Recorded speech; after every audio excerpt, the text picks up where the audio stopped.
छत्रपती संभाजीनगर जिल्ह्यातील फुलंब्री तालुक्यात असलेल्या चौका येथे राहणाऱ्या विवाहितेला सासरच्या मंडळींनी माहेरून 25 लाख रुपये घेऊन ये म्हणत शोल्डरने शरीरावर 17 ठिकाणी चटके देऊन छळ केल्याची घटना समोर आली आहे। त्यानंतर महिलेने पोलिसात तक्रार दिली आणि अखेर महिलेच्या नवरा, सासू, दीर, जाव आणि 2 नणंद अशा 6 जणांवर फुलंब्री पोलीस ठाण्यात गुन्हा दाखल करण्यात आलाय।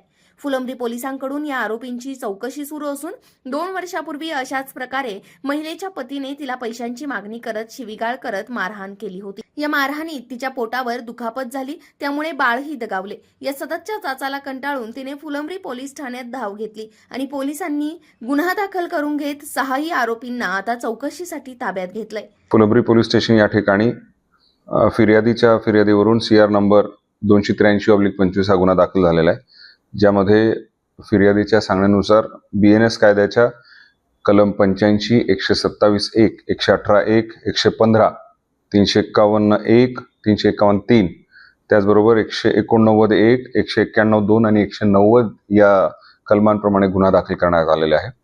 यामध्ये फिर्यादीने तिच्या सासरच्या लोकांनी व तिच्या नवऱ्यानी तिला चटके देऊन त्रास देऊन दिल्याबाबतची तक्रार केली होती आणि त्या अनुषंगाने गुन्हा दाखल करण्यात आलेला आहे।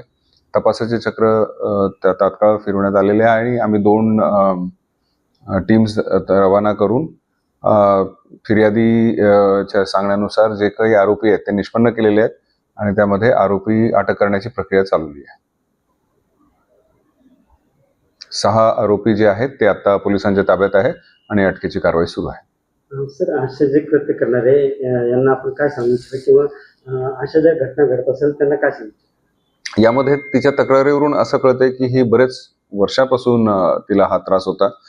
दुर्दैवाने तिने ते सांगण्याचं धाडस इतके दिवस केलं नव्हतं। माझी आपल्या माध्यमाने ही सर्व माध्यमांच्या मार्फतीने विनंती आहे सर्वांना की अशा प्रकारचा जर त्रास असेल तर तात्काळ पोलिसांना कळवावे, जेणेकरून त्यांच्यावर योग्य ते कायदेशीर कारवाई करण्यात येईल।